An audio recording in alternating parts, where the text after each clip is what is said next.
Buenas tardes, mi nombre es Jerónimo Politi presentando la actividad número 1 del trabajo práctico número 13 para la Cátedra de Técnicas Digitales 1 de la carrera de Ingeniería Electrónica dictada por la Universidad Tecnológica Nacional, Facultad Regional Paraná.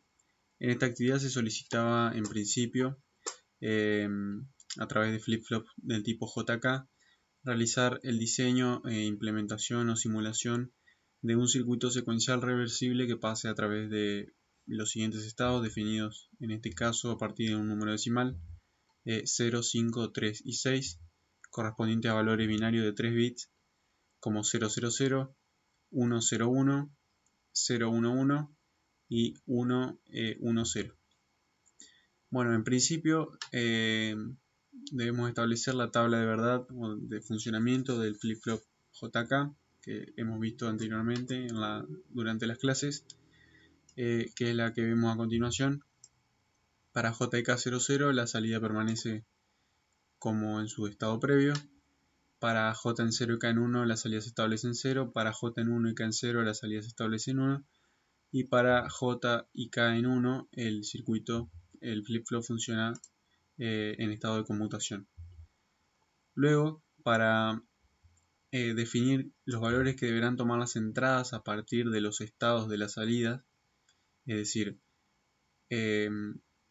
nosotros vamos a definir un estado posterior en las salidas a partir de un estado previo permitido según nuestra secuencia. Bueno, para conocer qué valores deberán tomar las entradas durante esos estados, durante el nuevo estado, debemos utilizar la tabla inversa, es decir, a partir de las salidas establecer las entradas, que es esta tabla que vemos acá, en donde las X representan valores no indeterminados, sino cuyo valor en realidad no es de importancia si es 0 o 1, es decir, la condición se va a cumplir de todas formas, sin importar qué valor tome digamos, la entrada que posee un valor de X. Bueno, a partir de ello planteamos entonces la tabla de verdad que nos permitirá realizar nuestro diseño. Debemos incorporar aparte una cuarta variable, además de las 3 variables de salida, una cuarta variable que nos permita controlar el sentido en el que avanzará la secuencia, y esto es lo que lo hace realmente reversible, ya que para un valor la secuencia avanzará en un sentido, en este caso para el valor 0 la secuencia avanzará en el sentido de las flechas negras, y para x con un valor de 1, x es nuestra variable de sentido, para x con un valor de 1 la secuencia avanzará como indican las flechas verdes. Bueno, no se va a explicar el diseño de cada etapa, de cada paso, porque es reiterativo, es repetitivo, pero por ejemplo, para x en 0, es decir, avanzando en este sentido, con las salidas en un estado previo en valor 0, es decir, que nos encontramos parados en este punto, en el estado 0, el valor que luego deberán tomar, ya que estamos avanzando de forma directa, digamos, en sentido horario, deberá tomar un valor de 5. Entonces las salidas en un tiempo t más 1 tomarán el valor 1, 0, 1 correspondiente a 5 en decimal. Entonces, analizando estas salidas, las salidas en un tiempo t más 1, que es el valor que debe tomar, establecemos los valores de las entradas de los flip-flops.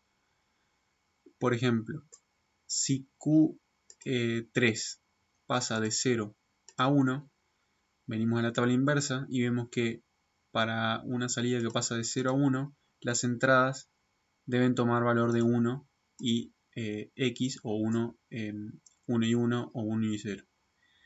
Entonces, bueno, eso es lo que definimos para nuestras entradas J3 y K3, es decir, las entradas del flip-flop más significativo. Con Q3 pasando de 0 a 1, J3 y K3 toman valor 1 y X, o 1 y cualquier valor 1 o 0. Lo mismo para el resto de las salidas. Por ejemplo, para Q2 pasando de 0 a 0, es decir que permanece igual, vemos que J debe tomar valor 0 y K tanto 0 como 1 o X. Eso es lo que establecemos acá. Y para Q pasando de 0 a 1, vemos que tal como en Q3, las entradas deben tomar valor 1 y X. Por ejemplo, vamos a analizar otro estado, no de 5 a 3, por ejemplo, analicemos de 3 a 6. Buscamos el estado previo, que es 3, es decir, 0, 1, 1, que es el que tenemos acá. Pasa a 6, es decir, 1, 1, 0.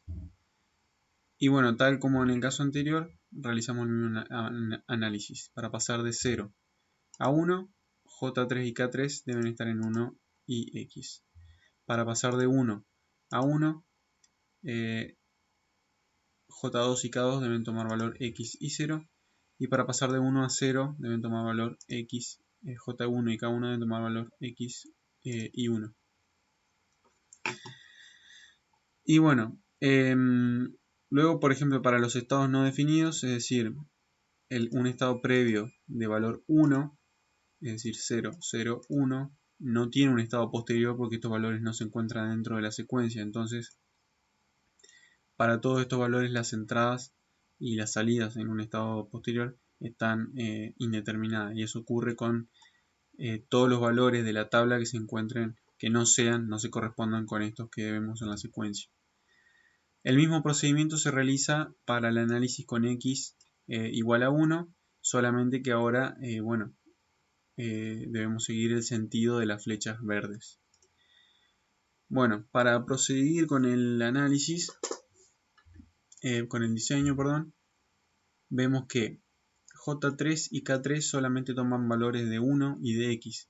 Si definimos X como 1, ya que puede ser cualquiera de los dos valores, podemos decir entonces que estas dos entradas deberán permanecer siempre en 1, ya que esto cumplirá con estas condiciones que aquí se establecen. Ahí ya tenemos determinadas dos entradas para nuestro circuito, es decir, las dos entradas del flip-flop más significativo. Para analizar J2, K2, J1 y K1 realizaremos un análisis o una simplificación por mapas de Carnot, con lo que para J2 tenemos este mapa que se reduce a esta expresión que se convierte en X XOR Q1 para J2. Realizamos el mismo procedimiento para el resto de las entradas. Tenemos que K2 va a ser X XOR Q3, J1 va a ser X XNOR Q3 y K1 va a ser igual a J1 X XNOR Q3. Ya habiendo realizado todos estos pasos, podemos decir que nuestro circuito está definido. Ya tenemos la cantidad de flip-flop, el tipo y las compuertas que debemos configurar para que el circuito respete esta secuencia. Bueno, yendo al Proteus entonces, acá tenemos los tres flip-flop del tipo JK CD4027. Su circuito de establecimiento de la condición inicial, que en este caso la establecimos en 000, es decir, en el primer valor de la secuencia, a través de un pulso positivo que luego pasará a 0 en las entradas directas de reset. Por otro lado, las entradas directas de set permanecen conectadas a masa, a GND, ya que no las utilizaremos. Bueno, en este caso, por acá vemos las compuertas que describimos a partir del diseño y de la simplificación. Forman este pequeño circuito, esta pequeña lógica que vemos acá, que nos permitirán controlar la secuencia. El Arduino funciona como generadora de señal de clock, con el pulsador que nos permite aumentar la frecuencia desde 1 Hz hasta unos 10 Hz. La llave que nos dará el sentido, que se corresponde con la variable X de nuestra tabla de verdad. Y bueno, para visualizar las salidas incorporamos 3 LED conectados directamente a las salidas Q3, Q2 y Q1 de los flip-flop. Y además incorporó un decodificador BCD a 7 segmentos con sus 3 entradas menos significativas conectadas y la última que permanece en cero, es decir, la entrada más significativa permanece en cero, ya que no se alcanzan valores mayores que 6. Y bueno, se incorpora un display de 7 segmentos para poder leer más fácilmente estos valores y seguir con mayor facilidad la secuencia. Simulamos el circuito. Bueno, como habíamos dicho, para X en 0, como vemos, como nos indica el color azul, esta entrada está en 0, la secuencia va a seguir el sentido de las flechas negras.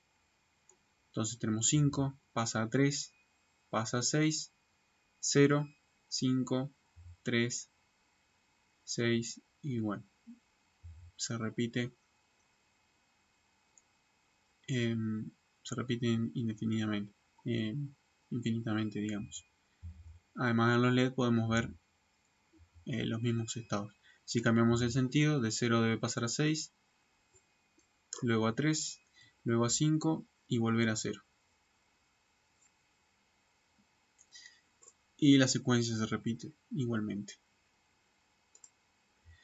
Bueno, además, no está de más decir que el circuito fue implementado en Protoboard, pero sin resultados favorables.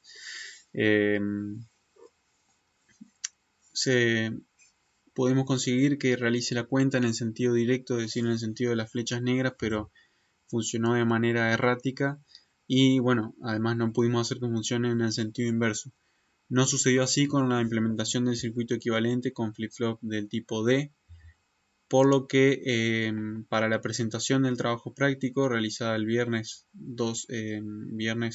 11 de septiembre con el ingeniero Maggiolo, se presentó esta misma simulación y la implementación del circuito equivalente con flip-flop del tipo D.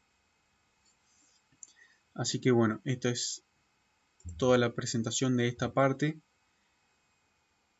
Y de la implementación con flip-flop del tipo D se incluirá un video simplemente del funcionamiento, ya que ya fue explicado ante el ingeniero el proceso de diseño, que es en realidad el mismo que en este caso, solamente que consideramos menos entradas. Así que esto sería todo por este video. Muchas gracias por su atención.